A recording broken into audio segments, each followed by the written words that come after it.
دیکھی کہ شادیوں سے 10 دن پہلے 15 دن پہلے باضابطہ کئی جگہوں پر تو 20 دن پہلے ڈی جے لا کر کے گھروں پر رکھ دیے گئے اور پوری رات گانے بج رہے ہیں، نوجوان اسٹیج لگا کر کے ان پر ڈانس کر رہے ہیں، گھروں کی جوان بچیاں عورتیں یہ گانوں کی آوازوں پر ناچ رہی ہیں۔ میں سمجھتا ہوں کہ جتنے لوگ یہاں بیٹھے ہیں سارے سمجھدار بیٹھے ہیں۔ ایمانداری سے آپ خود فیصلہ کرنا، میں نہیں بولوں گا، بولنا آپ کو ہے، سچ بتانا یہ اسٹیجوں پر ناچنا کام کس کا ہے؟ میں بولوں گا نہیں، بس آپ بستروں پر لیٹ کر کے اس جملے کی گہرائی تک پہنچیے گا، پھر آپ کو احساس ہوگا کہ ہم کو کرنا کیا چاہیے اور ہم کر کیا رہے ہیں۔ یہ گانوں کی آوازوں پر ناچنا، ڈھولک کی تھاپ پر ناچنا کیا مسلمانوں کی بہن بیٹیوں کا کام ہے؟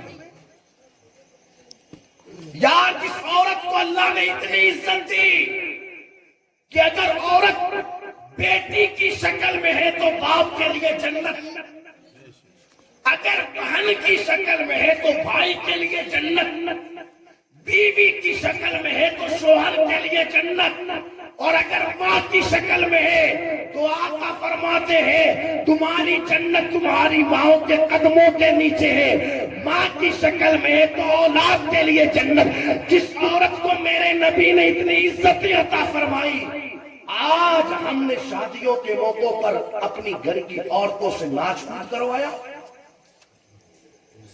میں تو سمجھ نہیں پاتا ہوں کہ اس وقت گھر کے ذمہ داروں کی غیرت کہاں مر جاتی ہے، یار اس بھائی کی غیرت کہاں چلی جاتی ہے جس کے سامنے اس کی بہن ڈانس کرے، اس باپ کی غیرت کہاں مر جاتی ہے جس کے سامنے اس کی بہن ناچے، اس کی بیٹی ناچے، اس شوہر کی غیرت کہاں چلی جاتی ہے جب اس کے سامنے اس کی بیوی ڈانس کرے۔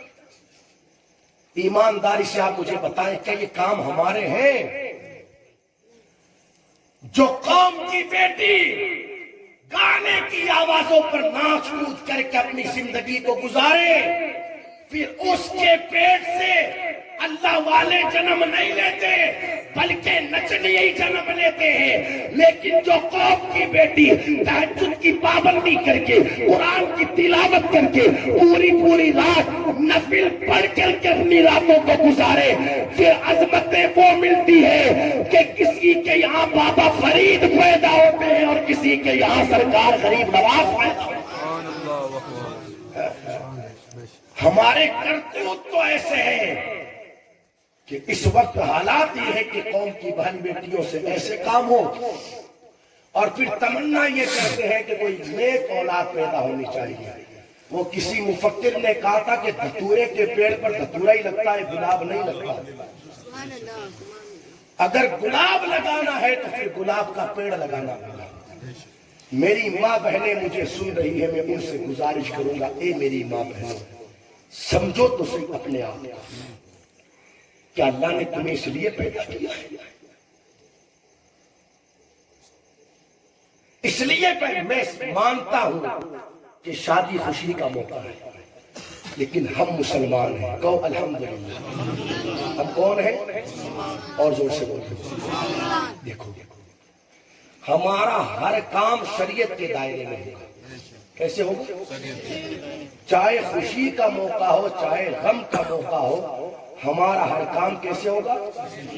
سمجھ میں آ رہی ہے؟ آپ خوشی منائیں، اس سے کوئی منع نہیں کرتا، بلکہ اللہ کا قرآن کہتا ہے قُلْ بِفَضْلِ اللَّهِ وَبِرَحْمَتِهِ فَبِذَلِكَ فَلْيَفْرَحُوا۔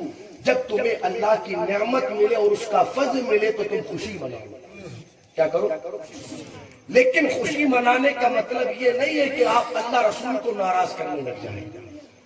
خوشی منانے کا مطلب یہ نہیں ہے کہ آپ شریعت کو پیٹ کے پیچھے ڈال دیں۔ خوشی منانے کا مطلب یہ نہیں ہے کہ عورتوں کے سروں سے دوپٹے نیچے آ جائیں۔ خوشی منانے کا مطلب یہ نہیں ہے کہ پھر پردے کا اہتمام کو ختم کر دیا جائے۔ خوشی منانے کا مطلب یہ قطعاً نہیں ہے کہ مصطفیٰ جان رحمت صلی اللہ تعالیٰ علیہ وسلم کی شریعت کے ساتھ مذاق بنایا جائے۔ یہ خوشی منانے کا مطلب ہے۔ آپ شریعت کے دائرے میں رہ کر کے خوشی منائیں نا، آپ کو کون منع کرتا ہے؟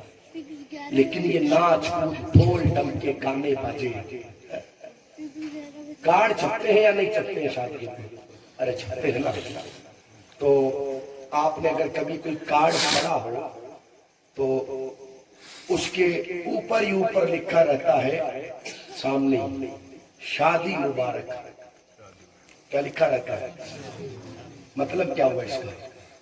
مبارک کا معنی ہوتا ہے برکت والا۔ مبارک کا معنی شادی مبارک، مطلب کیا ہوا؟ برکت والی شادی۔ کیا مطلب ہوا؟ برکت۔ کارڈ پر تو ہم نے لکھوا دیا کہ برکت والی شادی، لیکن میں پوچھنا چاہتا ہوں کہ جس شادی میں 10 دنوں تک ڈی جے بجے ہوں، کیا وہ شادی برکت والی ہوگی؟ جس شادی کے اندر عورتوں کے سروں سے دوپٹے اتر گئے، کیا وہ شادی برکت والی ہوگی؟ جس شادی کے اندر پردے کو ختم کر دیا گیا ہو، کیا وہ شادی برکت والی ہوگی؟ جس شادی کے اندر غیر محرم بچیاں غیر محرم مردوں کے ساتھ ہنسی مذاق کر رہی ہے، کیا وہ شادی برکت والی ہوگی؟ اسے برکت والی شادی نہیں کہتے، پھر اسے کون سی شادی کہتے ہیں؟ تو آؤ حضور علیہ السلام سے پوچھیں۔ میرے آقا ارشاد فرماتے 2 آوازیں ایسی ہیں جہاں سے بلند ہوتی ہے وہاں پر اللہ کی لعنتیں برستی ہیں۔ پوچھا گیا کون سی وہ 2 لعنتیں ہیں؟ میرے نبی نے 2 آوازیں میرے آقا ارشاد فرماتے، پہلی آواز گانے باجے کی آواز، جہاں سے گانے باجے کی آواز بلند ہوگی وہاں پر اللہ کی لعنتیں برسیں گی۔ اب جس بندے نے شادی سے 10 دن پہلے 15 دن پہلے ڈی جے لگا کر گانے بجوا کر 10 دنوں تک اللہ کی لعنتیں سمیٹی اور پھر نکاح کیا، تو آپ مجھے بتائیں کیا وہ شادی برکت والی ہوگی؟ اسے برکت والی شادی نہیں کہتے، اسے تو لعنت والی شادی کہتے ہیں۔ اور ایسی شادیوں کے نتیجے چند ہی دنوں کے اندر آ جاتے ہیں، جھگڑے کی صورت میں، طلاق کی صورت میں، اختلافات کی صورت میں۔ لیکن جو شادیاں شریعت کے دائرے میں رہ کر کے کی جائے، وقت گزرتا رہتا ہے، اللہ تعالیٰ ان شادیوں میں برکتیں عطا فرماتا ہے۔ میں اپنی ماں بہنوں سے گزارش کروں گا، خدا را کبھی ایسی بات نہ کہے کہ میلاد ہوتی ہے کوئی شادی کے ٹائم۔ چلو میں آپ کو کہتا ہوں، آپ مجھے بتاؤ میلاد کب ہوتا ہے؟ کچھ لوگوں کا یہ ذہن ہے